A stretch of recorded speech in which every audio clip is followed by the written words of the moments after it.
เขาสวนตลอด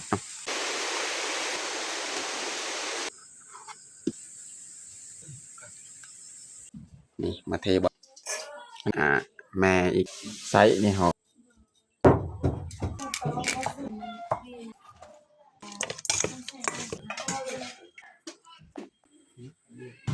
มันมีน้ำในกลุ่มแจว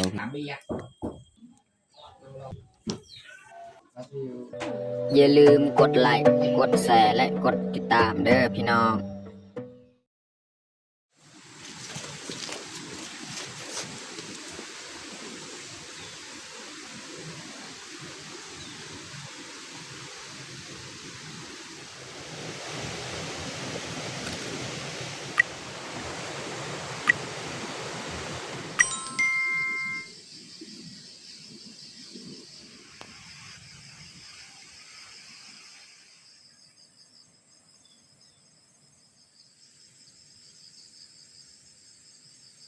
ครับสบายดีแล้วก็สวัสดีเบิร์ดสู่ครูสุพลยินดีต้อนรับเขาสู้สองบ่าวยืนวันนี้พาเมียเขาให้คือเฮาสีเขาไปเก็บมักพริกเนาะเพราะว่าพริกนี้ยังทันแล้วเก็บมื้อนั้นเทื่อบอนหนึ่งบอนสวนที่เฮาปลูกมักพริกโดยเฉพาะก็เลยพาเมียลงมาเก็บมื้อนี้เนาะแล้วก็เขาจะเอาเข้าอันนี้เนาะเขาเปลือกที่เฮาปะไว้ในมื้อนั้นยังบ่ทันแล้วมื้อนั้นแต่มื้อนี้คนเมื่อบ้านมื้อนี้ก็บ่ได้ถือข้าวหน้ามานำน้องแพงน้องพลอยก็ยังอยู่บ้านแต่มื้อนี้จะเฮากับเมียสิเก็บมักพริกเนาะแล้วก็หาเก็บพืชผักแล้วจึงเอาเข้าเปลือกอันนี้เมื่อบ้านแล้วก็มาเฮ็ดกินเฮ็ดอยากที่บ้านเนาะโอเคมีแต่ทุกคนติดตามเบิ่งติดตามชมกับพวกเฮาได้ยาวๆเลยตอนนี้เฮาก็เริ่มออกแล้วเมียย่างไปก่อนมื้อนี้ก็8:00 นเฮามาให้นี่เพราะว่าบางกี้นี่ตอนเช้านี่ฝนตกนี่ทุกคนเบิ่งนี่เปียกซุ่มแต่ว่าเดี๋ยวนี้นี่8:00 นนี่มันแดดแล้วเนาะก็เลยพาเมียเข้าให้คิดว่าบ่แดดเฮาสิไปเก็บมักพริกเลยนะพี่น้องเนาะเบี้ยพักที่เฮากะในมื้อนั้นก็พอดีสำเฮาปลูกแล้วแต่ว่าเดี๋ยวนี้นี่ฝนยังตกอยู่ตลอดเนาะบ่จักสิมาปลูกมาเฮ็ดอีกเนาะนี่เบี้ยผักกาด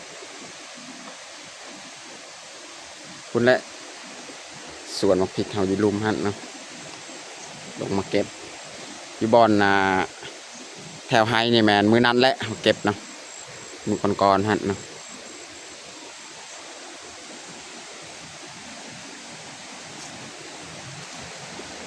ส่วนข้าวไฮของเฮานี่โพูนพี่น้องอยู่เทิงพุ่นยังบ่ทันได้สุกเนาะต้องได้รอท่าอีกเนาะ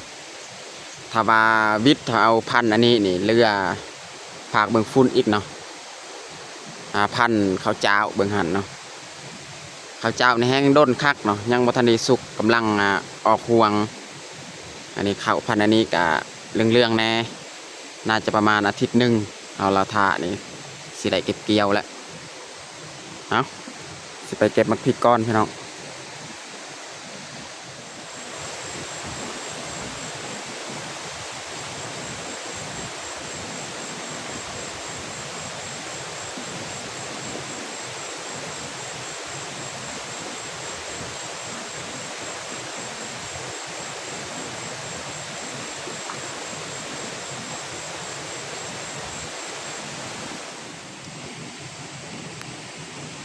มักพริกขี้หนูนี่พี่น้องนะ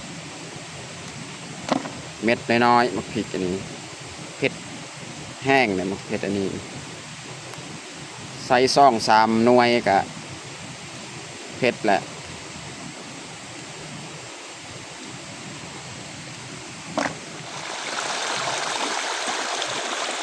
นี่เป็นห้องระบายน้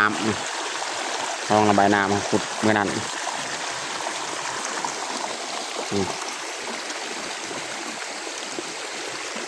อันนี้แมนทอนี่ทอใดของพระเท่าทีนี้แหละทอใดของเพื่อนนี่มันยุ่ลุ่มพุ่นเพิ่นตั้ง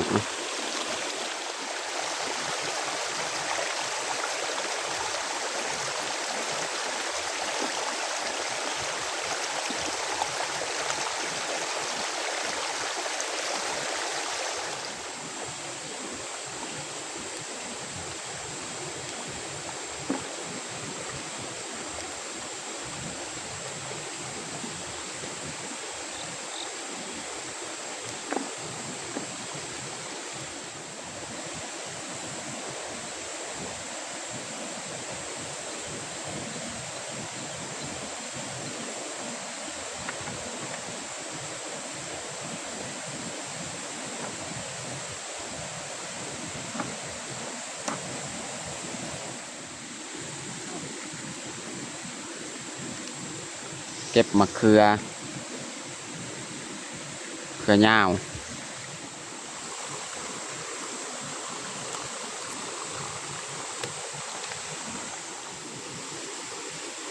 นี่หลังจากเขาเก็บมักพริกแล้วเขาก็สิหาเก็บพืชผักก็คือยอดมักมักบวบนี่แหละเขาเลาะเก็บตามแคมไห้ไปพูดเนาะ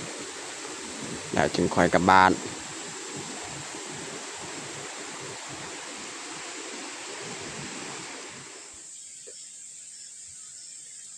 เก็บยอดมักตามหลังคาเพียงไห้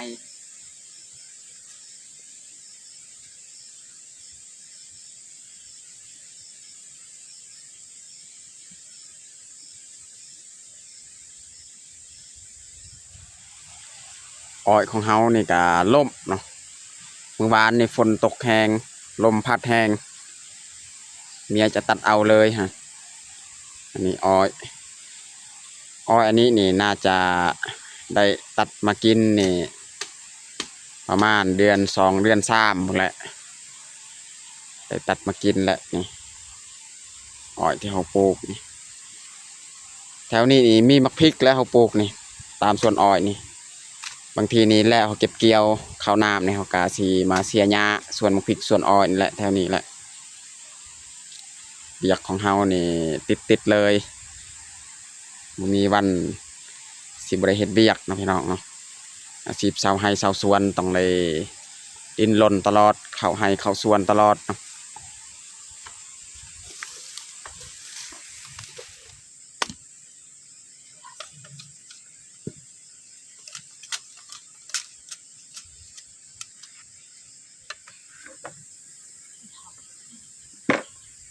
ตอนนี้เขากาเก็บพืชผักเรียบร้อยพี่น้องเนาะเก็บมาพริกนี่ครับสีพาเมียไปเก็บมาโอ้ว่าแถวแคมมาหัวของเฮาแถวห้วยมันมีกบสมโบที่เขาเคยเก็บเอาไปกินเนาะเขาไปเก็บหลังจากเขามาได้ฮัดแล้วกลับบ้านเนาะแต่เกี่ยเขาอันแรกเกี่ยเขาเมื่อบานเลยนี่ครับสิพาเมียไปเก็บก้อนเนาะแล้วคอยกลับบ้านเนาะ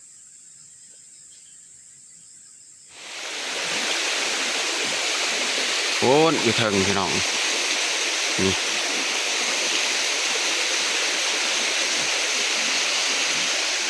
อันนี้มีกกน้ำตาลเขาจะเจาะ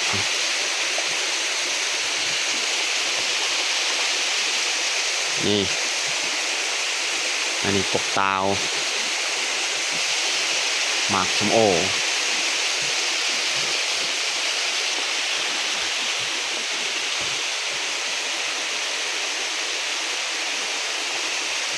หลายหน่วยนะมันมาก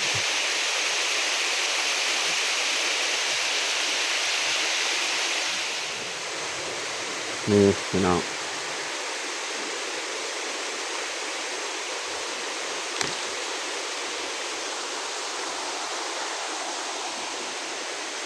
น้องไม่ดึงหับกัน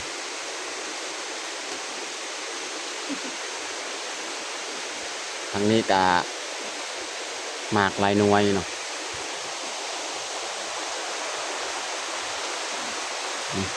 ไปถึงตอนนี้กะน่าจะได้แล้วเขาเก็บในกระพาหัน3-4 หน่วยแหละตัวนี้นี่ยังบ่ทันได้สุกเนาะเอากระปะไว้มื้อหน้ามื้อเนออีกเขาเก็บมาใหม่ทั้งเทิงนี่ก็ยังมีอยู่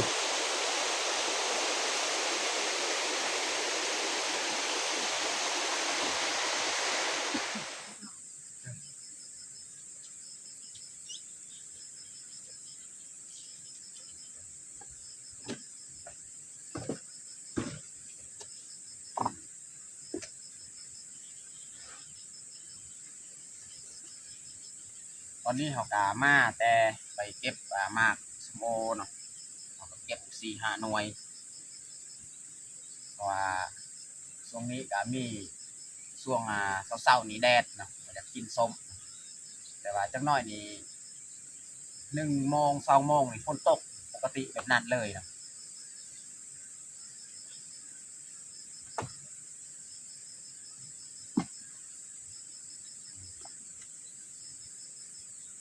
โอ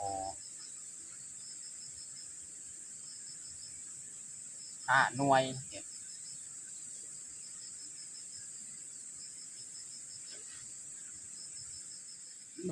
นี่5 หน่วย Đưa ra hè bị chưa đâu เมียจะปอกเปลือกออกเนาะเพราะว่าเอาเมือกกับเปลือกนี่มันหนักนึงมามันกินเนี่ยทีปอกออก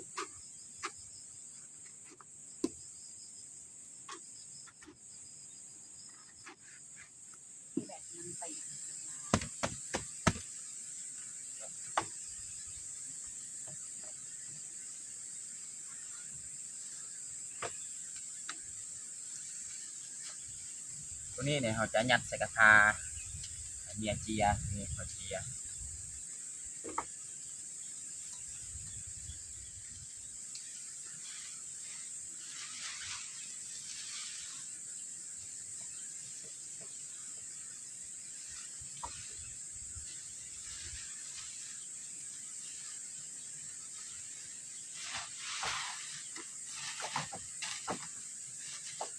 ตัวนี้เต็มกระทาเลย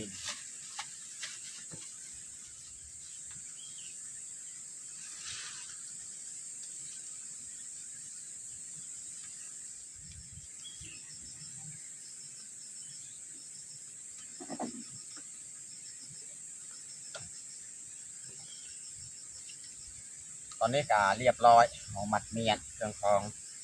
นะครับสิเกียงกลับบ้านเลย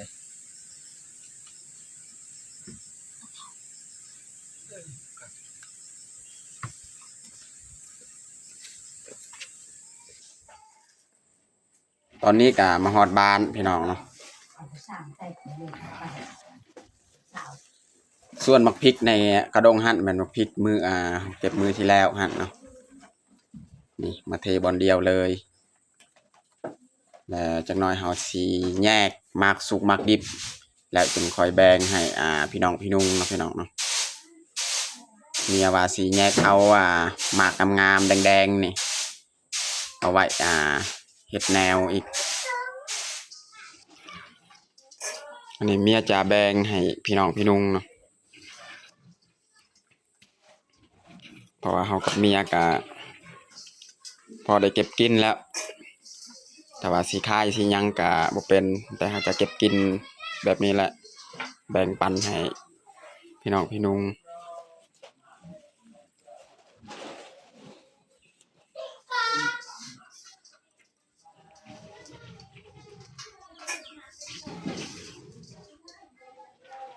อันนี้เมียแบ่งให้แม่อีกส่วนของพ่อเฒ่าแม่เฒ่านั่นอยู่หั่นเท่ากันแล้วแบ่ง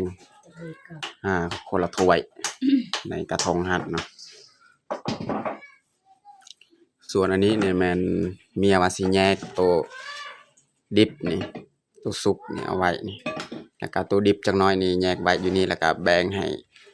คนอยู่นอกเรือนเฮาอีกนี่จะแบ่งประมาณสำนี้นั่นแหละ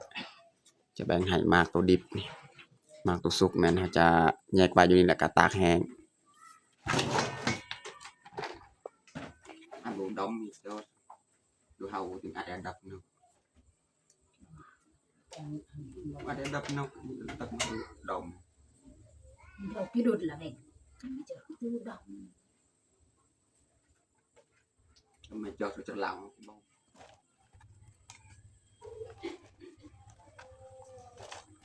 เลือกเอาแต่หมากแดงๆหมากตัวดิบนี่จังหน่อยนี่เขาก็แบ่งให้พี่น้องพี่นุ่ง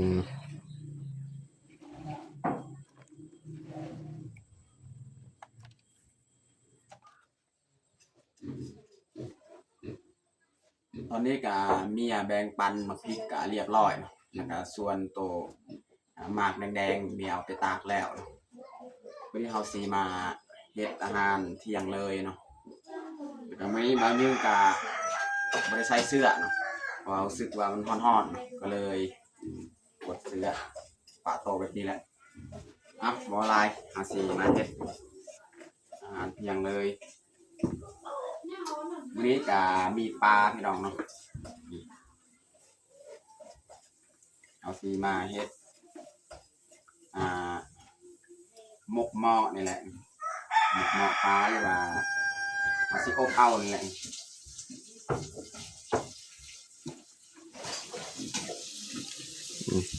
ปลาจานพี่น้อง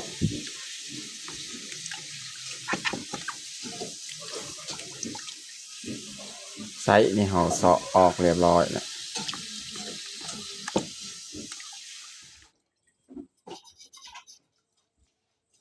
เสาะเก็บออก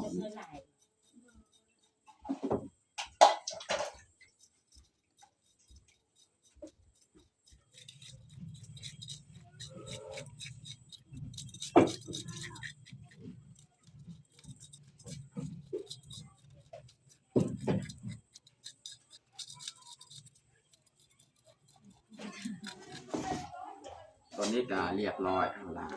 เราจะมาทำตอนเลย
มีแต่โจโทงซี่หาคืออะไรเราบอกอันนี้ผู้เดียวมือน่ะผู้เดียวมันเป็นเพิ่นอยู่เพื่อออนไลน์มีแต่โจเป็นไม่เชื่อใครมันเป็นกว้าวนี่แหละ คือมันบ่มีขนาดตัวมันอ่อน มีคิงอันนี้คาซอย แล้วเรากันพอตัวไม่ใช่กังวลแล้วเราเดียวเราคุณจะคุยกันได้เดียวคือ ซอยหัวสิไข่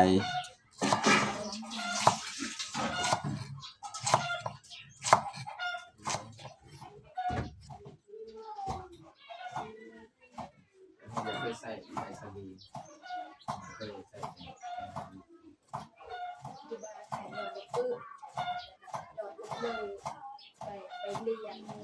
เมียจะเอามักแคนเนาะมาใส่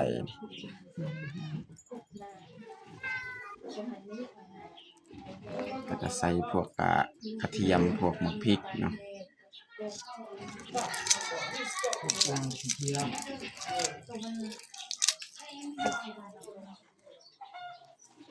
อีก60แล้วก็เอามาตำเนาะ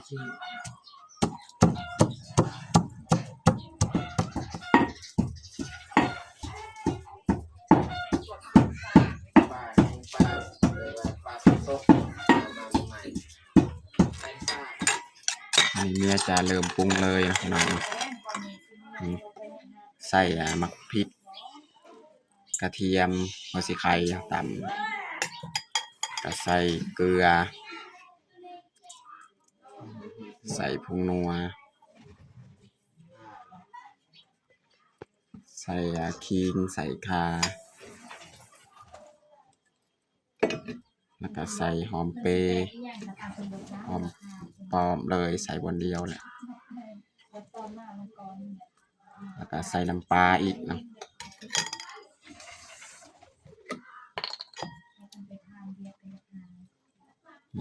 ได้แล้วสังหารบัดนี้ผสมเลย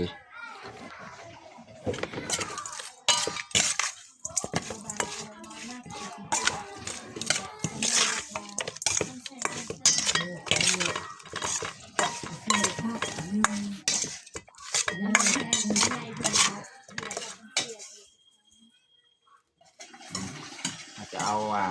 ใบหัวสีไทยนี่เอาไว้บนหม้อเนาะ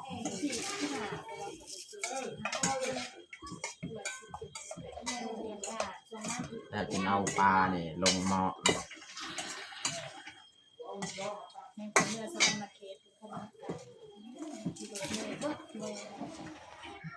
ทมได้เดี๋ยวซาวชมเปรี้ยวข้าวแล้วซาว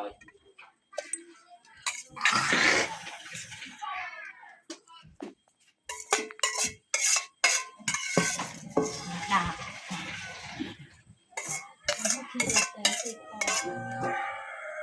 จาอยู่เนาะเอาบ้าน น้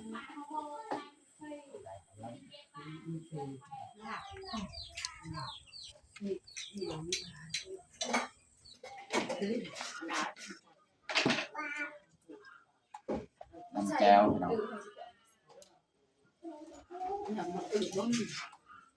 ก็ได้ได้ได้ ว้าวเป็นอะไรนะ เป็นเจอจ้ะ ใส่ผงนัว เหนียวเลย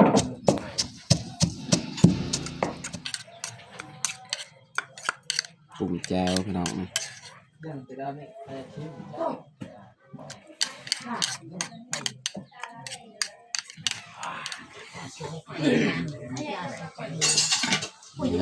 พี่น้อง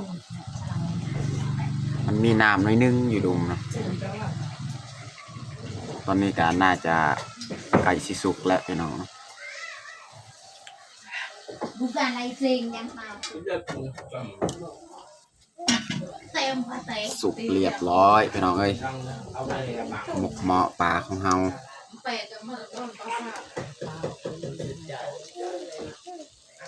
ไอ้แต่มุญญาบาลบ่เห็นก้อนไม่ดังไปเจ้าอีกบ่เจ้า เลยลางแล้ว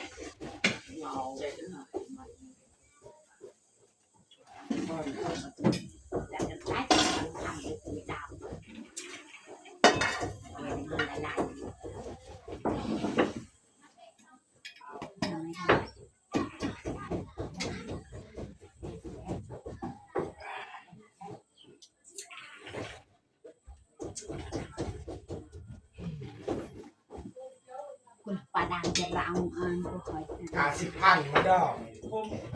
บ้าอย่ามีอ่ะเป็นมาถึงตักได้ให้ถึงนอดตัดยมไม่จ่างไม่อยากมาเอ็มบน อะไรโอนดิล ยัง นัน ก็เลยแต่มาอะไรแต่มือเรา อันนี้เมียจะแบ่งให้พ่อกับแม่อีกเนาะ ง่ายจังเป็นเอง ไปเรียนสดาวถ้าเป็นไหนก็มัน เรี เรี ย ย น น แล้วจ่าปัญหาหนึ่งจุดลงดาวปัญหาไม่จ่าแต่ก็จ่าให้แล้วจ่าแม่แข็ง ประมาณนี้แหละพี่น้องได้แล้วสังหาร เนี่ยเข้าไปเลยตามหาหือโอ้ ตอนนี้ก็เรียบร้อยเฮาแต่งข้าวของเฮานี่ซีนปลาหรือว่าหมกหม้อปลาเนาะเอาแบ่งเรียบร้อยให้พ่อแม่นี่เรือสำนีเนาะสิเอานี่แหละผักมาแกมเพราะว่ามีแจวนี่ถั่วพูแล้วก็มะเขือเนาะสำหรับอาหารเที่ยงของเฮากับบัดซะมีแหละ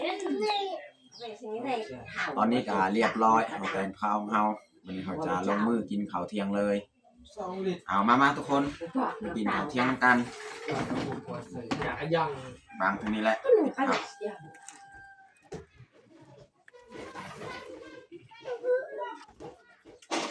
จ้าอยู่ตะกุกกาดังเอาปากกาดัง จ่าให้เลยนะเชฟ สิ เป็นตัวรังไม่อยู่จ่าใช่ไหม นอกดอกยาวนอกมันใหญ่ นอก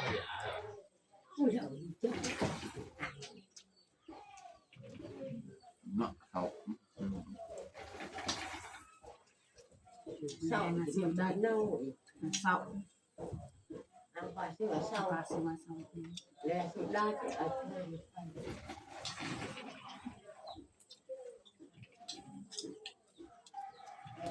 tôi liền ngại cần bầu nó thiếu bây xây giờ dựng rồi vào đi หลวงพ่อยนี่น้องกินข้าวอยากลิ้นกินซับ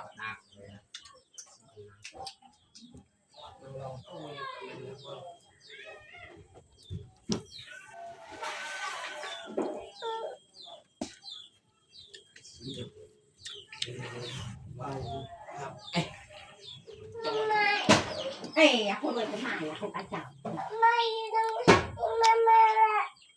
คนมาหน้าต้องพันธุ์จำรหัสเจ้าข้าหันเปล่าดังเปล่าบนดัง